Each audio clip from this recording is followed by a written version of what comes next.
Bueno, pues hoy he traído a esta mesa de The Objective a las dos periodistas que más saben en este momento del Partido Socialista y del Partido Popular. ¿Y por qué las he traído aquí? Bueno, os presento primero, perdón, Ketty Garat y Paloma Cervilla. Las he traído aquí porque yo necesito, y creo que ustedes también, que alguien nos explique qué está pasando y sobre todo qué va a pasar. Hay un shock generalizado en España, yo incluso metería dentro del shock a los de izquierdas porque ni se lo creen tampoco, pero en general los de derechas están abatidos, los de izquierdas están muy contentos, pero en realidad tampoco entiendo por qué están tan contentos cuando dependen de un prófugo, pero en cualquier caso hay como una conmoción generalizada porque es verdad que los resultados del 23 de julio, para qué nos vamos a engañar, han sido sorprendentes. Nadie se los esperaba, seguramente ni siquiera Tezanos. Pero el caso es que ahora, ¿cómo salimos de aquí? Esto es un poco lo que habría que aclarar. Y por eso os he traído aquí, para ver si ponemos un poquito de luz y le contamos un poco a la gente qué ambiente hay en los partidos, qué puede pasar, qué está pasando, si se está negociando, si no se está negociando, cuándo se va a negociar. Entonces voy a empezar primero por el Partido Popular, que es quien ha ganado las elecciones, aunque parezca a veces que no. Exactamente, pero es cierto que ha ganado las elecciones. Y quería, Paloma, que nos contaras primero cómo está Feijóo, cómo está el partido y sobre todo cuál es la estrategia, porque no nos queda claro, porque fíjate que no sabemos bien si han llegado a la conclusión que el problema fue acercarse a Vox, si han llegado a la conclusión que el problema fue alejarse de Vox. No me queda claro ni el diagnóstico ni la estrategia a seguir, porque primero ofrecieron un pacto al PSOE, ahora están hablando del PNV. En fin, Paloma, dinos algo que nos ilumine. Bueno, Álvaro, a mí me encantaría tener esa fórmula para saber qué va a pasar, porque claro, llevamos desde el día de las elecciones 4 o 5 días. Yo creo que todo hay que serenarlo, hay que estar tranquilo, sobre todo el primer impacto, yo creo que primero están como noqueados, ¿no? Y una vez que pasa la fase de noqueo, ¿no? Es un poco templarlo todo, ver exactamente qué es lo que ha sucedido y ver el panorama que a lo mejor no es tan malo como inicialmente parecía, ¿no? De entrada, Feijóo se ha ido a su tierra a descansar, ha contactado, ¿no? Él mismo dijo con Pedro Sánchez, habló con Pedro Sánchez, habló con el PNV, habló con Vox, habló con UPN y yo creo que ha hecho un tanteo inicial a ver qué posiciones hay y por lo menos para saber con qué mimbres cuenta, ¿no? Yo creo que ahora mismo él ha tenido el no del PNV, la ironía de Vox, porque realmente lo que ayer dijo Iván Espinosa de los Monteros es un poco reírse del PP y yo creo que España no está para risas. Yo creo que las declaraciones que hizo ayer Iván es impropio de un señor del nivel que tiene Iván, que lo tiene, pero que está en un partido que está con una actitud un poco, diría, como gamberra, ¿no? En una situación muy problemática para España, ¿no? Feijóo yo creo que lo tiene muy complicado a día de hoy, pero es verdad que hay que ver todos, hay que ver qué pasa en este tiempo, porque claro, el PNV ha dicho no también de una manera un poco desairada, ¿no?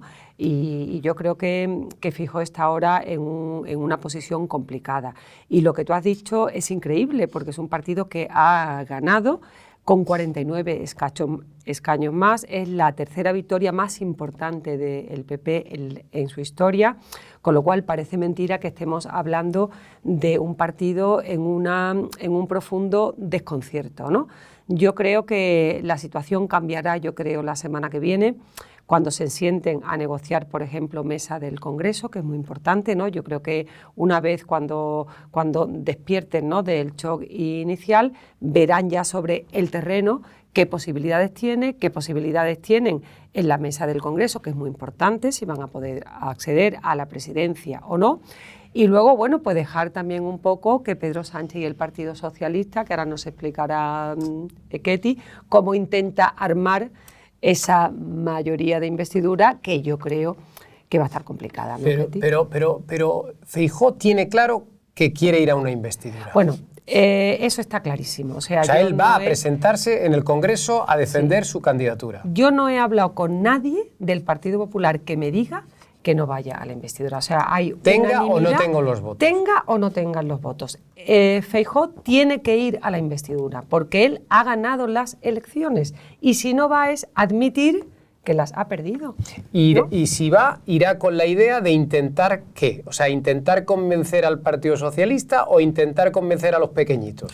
Bueno, yo creo que si va a la investidura simplemente con la idea de que la gente que votó al Partido Popular vea que no da la batalla por perdida, aunque sepa de antemano, porque la investidura será dentro de un mes o dos y se sabrá todo lo que hay sobre la mesa. Yo creo que la fase de intentar convencer es a partir de ahora. Cuando vaya a la investidura irá simplemente para que la gente que votó al Partido Popular vea que no se queda en su casa y que por lo menos la dignidad. O sea, pero vamos, yo estoy convencida que va a ir, no hay nadie que diga que no va a ir y yo creo que irá. Y además él lo ha dicho claramente. Y Ketty, ¿el PSOE ahora mismo en qué está? Aparte de vacaciones. Fíjate, ha dicho Paloma una cosa muy importante y es, claro, no pueden oír porque básicamente transmitiría la idea de que ha perdido las elecciones. Es muy importante esto porque el PSOE ahora mismo está en dos escenarios. O Feijóo pierde la investidura o pierde las elecciones. El segundo es una deformación de la realidad, que lo único que persigue básicamente es proyectarse como que Pedro Sánchez en realidad ha ganado las elecciones. Y de hecho había una ministra esta semana que nos decía recientemente en los corrillos en el Parlamento, bueno, es que han perdido las elecciones. Esto es muy importante porque están aparentando como que no lo han hecho. No, están en el mundo al revés. Entonces, ellos quieren potenciar o apuntalar la victoria de bloque, la suma de PSOE y Sumar, y sustituirla por la victoria en las elecciones, por la victoria en las urnas. Por eso Pedro Sánchez en la noche electoral, en el andamio de Ferraz, decía esto de somos más. Ha perdido el bloque involucionista, ha sido derrotado el bloque involucionista. Bueno, esa es la estrategia inicial.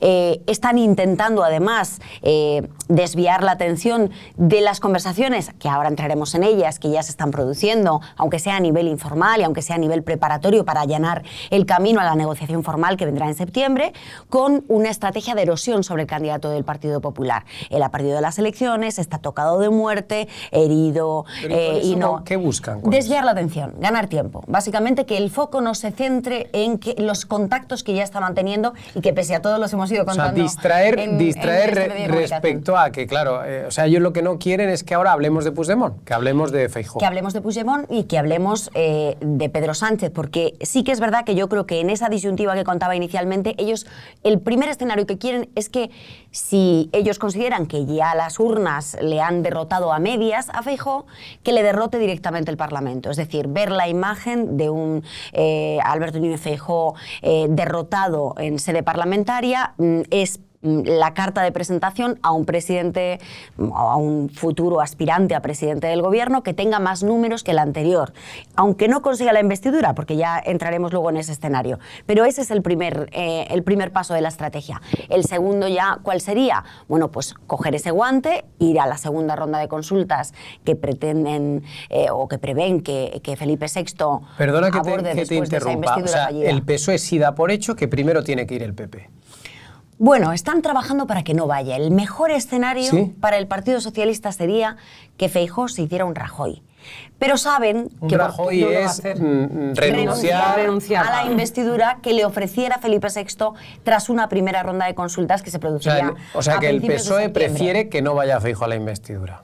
Claro, sería perfecto porque sería regalarles lo que decía Paloma al La principio. derrota al Regalarles principio la derrota, y Feijóo no se la va a dar. La construcción del relato sería perfecto porque sería reconocerle que quien ha ganado en realidad las elecciones es Pedro O Sánchez. sea que aunque ellos no lo ya haya están hecho. trabajando en que va a haber una primera investidura con Feijóo, Eso así es. que anoten ustedes que habrá una primera investidura con Feijóo, más o menos calculamos que en septiembre, a principios de septiembre, Segunda semana incluso. y sí. a partir de ahí habrá la investidura de Sánchez, ¿no? Claro, tendría que haber una segunda ronda de consultas con el rey, veremos a ver el tiempo que se tomaría el monarca, porque es verdad que si recordamos los escenarios recientes de 2015, 2016, 2019, que ambas vivimos en primera línea, Paloma, bueno, pues en ese contexto no fue inmediato, no fue una semana después de la investidura, a lo mejor 1 o 2 semanas después, el rey Felipe VI volvería a llamar a consultas y ahí Pedro Sánchez iría con un mensaje muy claro.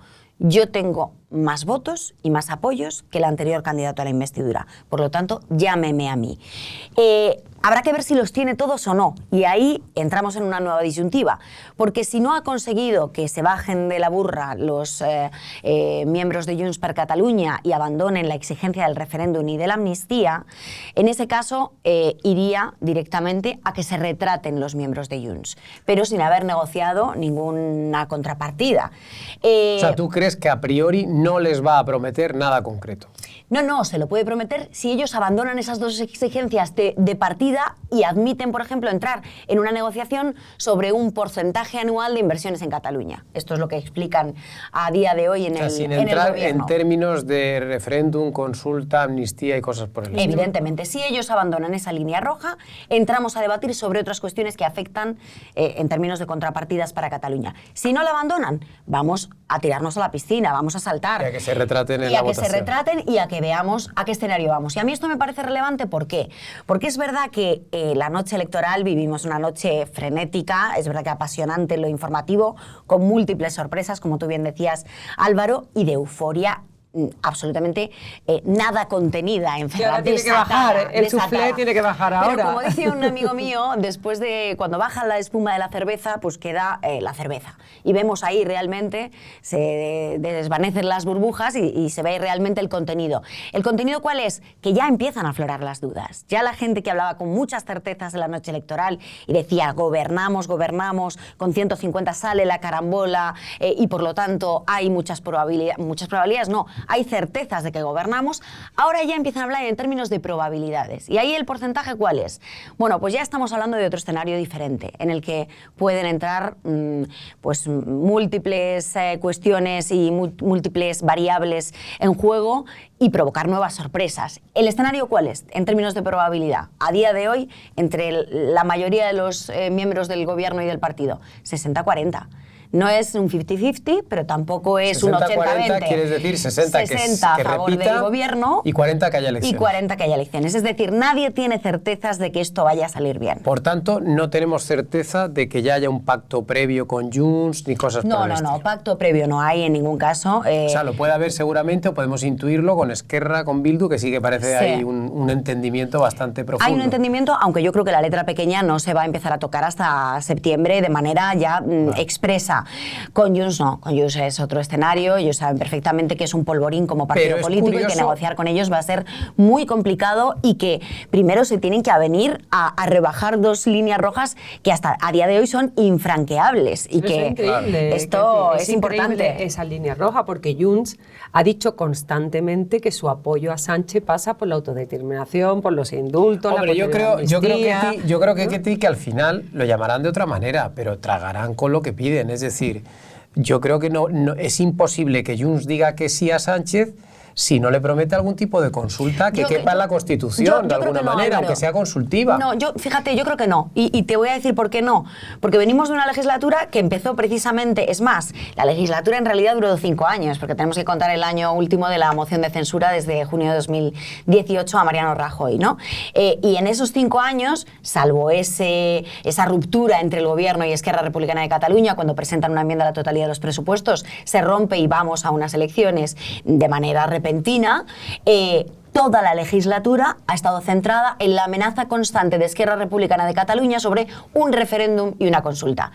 Y eso es verdad que esto hay que decirlo. Se ha ido orillando poco a poco.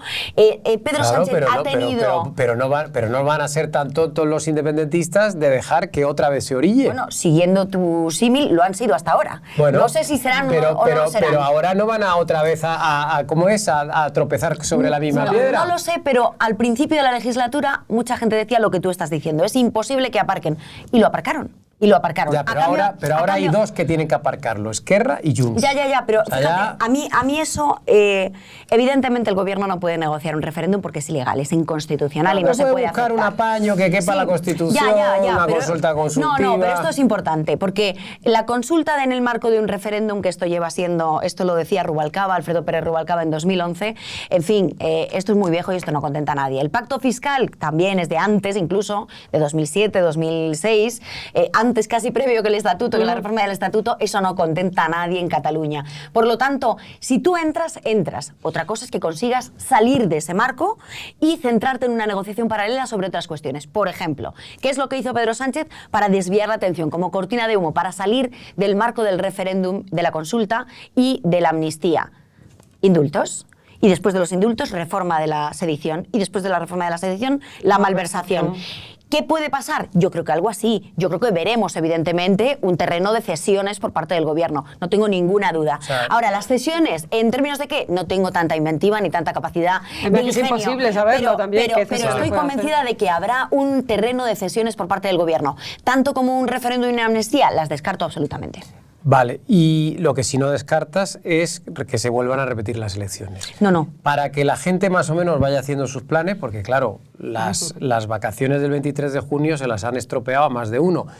Por ejemplo, vamos a decirle a la gente más o menos el calendario previsto para que sepan. Corregidme si yo me equivoco, sí. Se constituyen las Cortes el 17 de agosto. A partir de ahí, una vez elegidos el presidente y los acompañantes de la mesa del Congreso, empezarán las consultas del rey y hemos hablado de una primera sesión de investidura aproximadamente los primeros días de septiembre. Sí.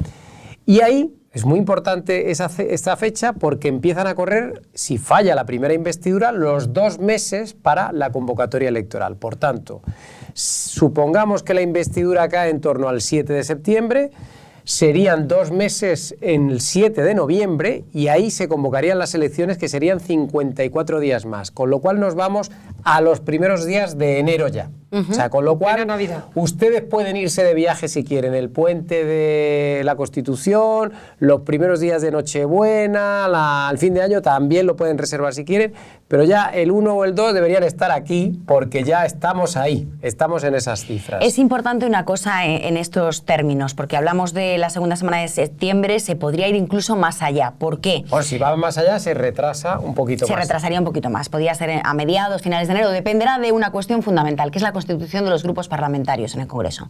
¿Por qué digo esto? Porque hay 2 grupos parlamentarios independentistas que quieren tener grupo propio, Esquerra Republicana de Cataluña y Junts per Catalunya, que no cumplen con los requisitos del reglamento. Eso es fácil de dar. No, pero será fácil de dar, pero los plazos en el Congreso son absolutamente tajantes. Hay un plazo de alegaciones y el PP presentará alegaciones porque no cumplen con el 15% de representación territorial en su comunidad autónoma. Esquerra Republicana de Cataluña ha logrado un 14% del voto, Junts per Catalunya ha logrado un 11% del voto, 1/3 de lo que tiene la primera fuerza. Es decir, periodo de alegaciones, 10 días y por lo tanto nos vamos a ir seguramente a principios de septiembre con todo el escenario de alegaciones. Bueno, eso es un buen punto. Mejor a finales de septiembre o a mediados finales de septiembre con la primera investidura. Ahora, a mí lo que me parece alucinante es cómo es posible que el presidente del gobierno lo primero que haga después de unas elecciones y con todo abierto y empantanado es irse de vacaciones. Bueno, es que si quiere poner el foco precisamente en Alberto Núñez Feijóo, es lo perfecto para desviar la atención. Yo creo que dada la situación, en fin, se exigiría un poquito más de trabajo, vamos, de reunión. Pero yo creo que conociéndolo a él y con lo que a él le han dado con el Falcon, ha cogido el Falcon, se ha ido a la Mareta. Yo creo que también legitimado, ¿no? Eso es lo que te iba a decir. Él se ha sentido legitimado por las urnas y entonces ha cogido y se ha ido. Yo creo que también es un poco un desprecio a los españoles también, por lo menos, y a su partido y a la gobernabilidad de España. Salvo que lo tenga ya todo atado. No solo, fíjate. Pero, claro, Ayuso lo dijo ayer. Sí, pero dice Ketty que no. Entonces yo entre Ayuso y Ketty me fío más de Ketty. Yo también me fío más de Ketty. Pero no por nada, sino porque está mejor informada sobre el PSOE.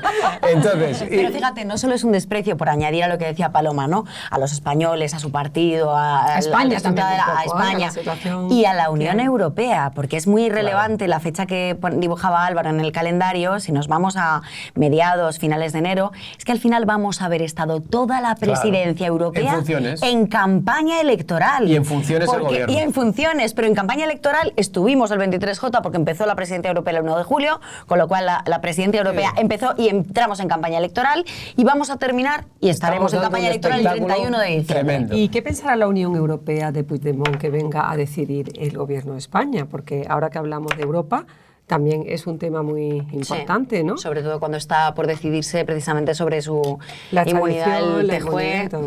Y luego hay otro tema. ¿Cómo veis la constitución del Parlamento? Es decir, ahí si no hay un pacto previo de nadie, lo normal es que la presidencia caiga del lado del Partido Popular. Porque tienen malla. Pero ¿qué vamos a ver ahí? ¿Qué juego de alianzas podemos ver ahí? ¿Qué prevéis? Pues la verdad es que está un poco complicado, ¿no? Yo creo que hay un tanteo inicial, ¿no? En el Partido Popular. Yo creo que la están viendo venir. Yo he estado hablando con ellos esta mañana y ellos están esperando un poco a ver qué posicionamiento tiene el PSOE con sus alianzas. Ellos tendrían que hablar con Vox. Ahora mismo la situación entre el Partido Popular y Vox es terrorífica. Abascal ha hecho unas declaraciones descalificatorias un poco sobre la campaña, sobre la actitud que ha tenido el PP con Vox.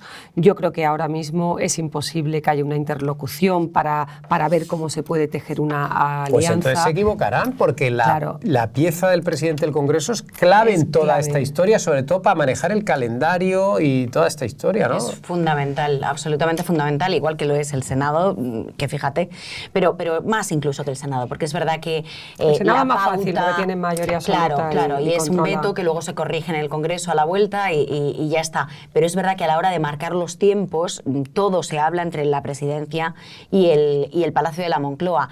Yo creo, finalmente, es verdad que ahora mismo hay nebulosa, hay dudas en el Partido Socialista, pero yo no tengo dudas en que van a llegar a un acuerdo con Esquerra Republicana de Cataluña, incluso con Junts per Catalunya, que será un anticipo ya de lo que veremos. Y de hecho, no en vano, el día 17 se constituyen las Cortes.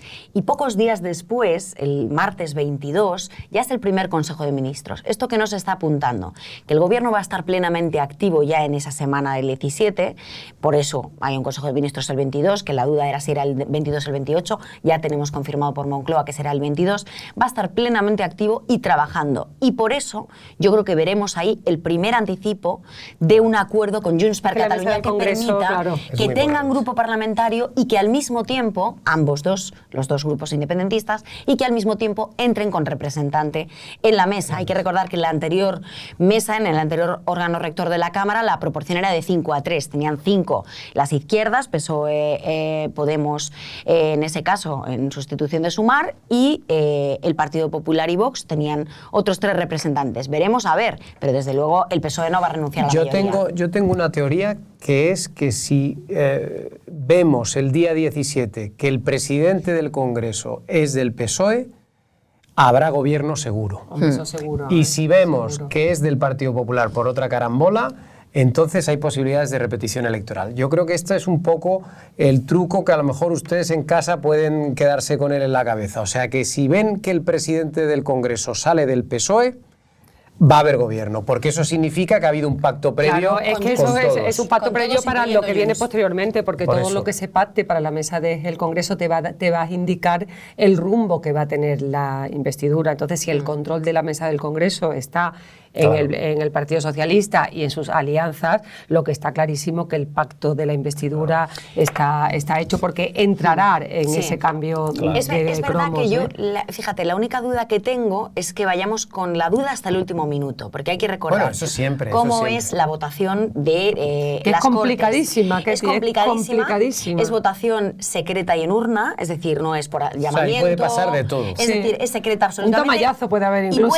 Y pueden ir sin haber cerrado un acuerdo antes, es decir, pueden ir, como yo decía antes, que baraja el PSOE, ir a una investidura de Sánchez, a tirarse a la piscina y a ver qué pasa, sale, ¿no? A ver qué ocurre aquí. Y ya, a medida que vayan saliendo los papelitos y vayan haciendo el recuento, digan, oye, pues ha salido o no ha salido. Ahí los miembros de Junts, oye, pueden hacer pues cualquier son cosa, diputados, pueden hacer cualquier cosa, pueden no comunicársela a nadie, pueden no hacer bloque con Esquerra Republicana de Cataluña, como han anunciado recientemente que sí que harían. El gobierno duda mucho de que hagan bloque. Pueden castigar a lo mejor a Sánchez para que se ponga nervioso de cara a una investidura. Bueno, puede haber mucho juego. Yo estoy contigo en que si vemos ahí un acuerdo, ya está. Hombre, yo creo que si vemos a un socialista, claro, si vemos a un socialista presidiendo el Parlamento, está claro. Está clarísimo, yo creo. Ahora, si no, pues hay partido. Y oye, una cosa, no quiero despedir el programa, Paloma, sin preguntarte por qué va a pasar con Feijóo, porque es verdad que se ha empezado a hablar mucho, es verdad que más bien desde la izquierda, sobre su liderazgo, su recambio, su sustitución, Ayuso, no sé qué. en parte la culpa la tenemos nosotros, que esto fue todo a raíz de unas declaraciones de Esperanza Aguirre aquí en este mismo plató, ¿no? en Liberalas. Pero yo quería preguntarte, aparte de la campaña de la izquierda o no la izquierda, más o menos el plan de Feijóo, ¿cuál es? Es decir, ¿va a aguantar en el Congreso como jefe de la oposición aunque salga Sánchez reelegido? Yo creo que no hay ninguna duda. En el Partido Popular nadie se plantea que Feijóo pueda renunciar a la presidencia del partido y a no estar en el Congreso. O sea, va a estar aguantando allí, va a aguantar ahí. ¿Y qué, 4 años? Y va a aguantar 4 años, lo que pasa que yo creo que la legislatura no va a ser 4 años. Pero vamos, en cualquier caso, el proyecto de Feijóo es quedarse en Madrid y quedarse ahí. Y sobre todo porque el Partido Popular no se puede permitir el lujo de poner en duda el liderazgo de Feijóo cuando lleva un año, cuando ha ganado las elecciones y cuando ha unido un partido que estaba absolutamente roto. Yo no conozco a nadie del Partido Popular que te diga que a Feijóo hay que echarlo. Te pueden decir que la campaña ha tenido fallos, errores, que hay que mejorar, que sobre todo hay que encontrar el marco de relacionarse con Vox. Hay que encontrarlo. Ellos no han encontrado la manera de incorporar a Vox a la mayoría de derecha. Eso es así. Y entonces, ellos lo único que dicen es que la relación con Vox se tiene que cambiar, plantear o ver qué estrategias se pueden utilizar,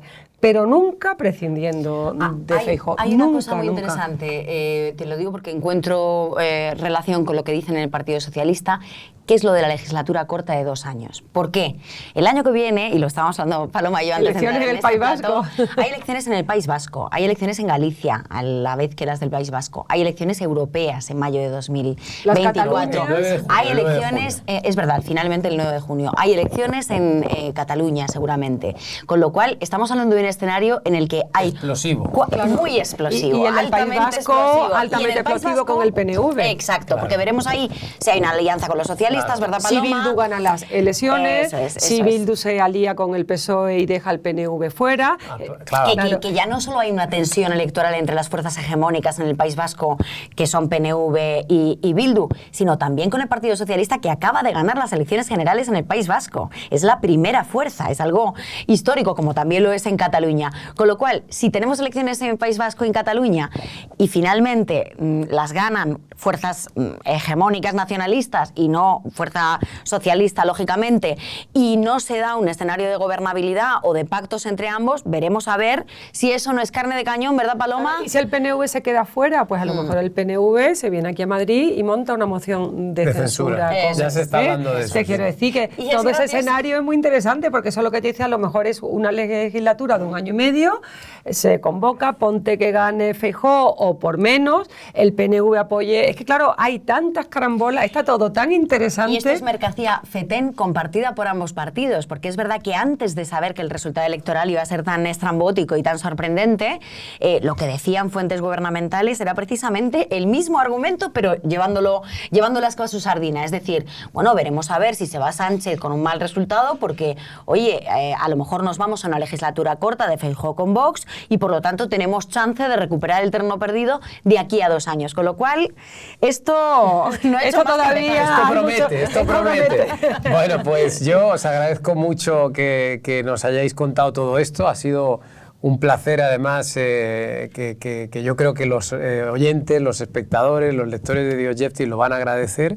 Tenemos que hacer esto más, yo creo, porque hemos estado muy a gusto aquí los tres y bueno, yo creo que lo mejor es emplazar a la gente que nos está viendo al día 17 de agosto y ya allí veremos qué ha pasado finalmente. Ahí ya podemos despuntar algunas cosas. Así que se lo iremos contando aquí y mientras tanto, de aquí al 17 de agosto, si se van ustedes a la playa, no se olviden de Dios Yeftis, que en el teléfono, en el ordenador, en cualquier sitio nos pueden seguir leyendo y leyendo lo que escriben sobre todo ellas. Así que muchas gracias a las dos y muchas gracias a ustedes.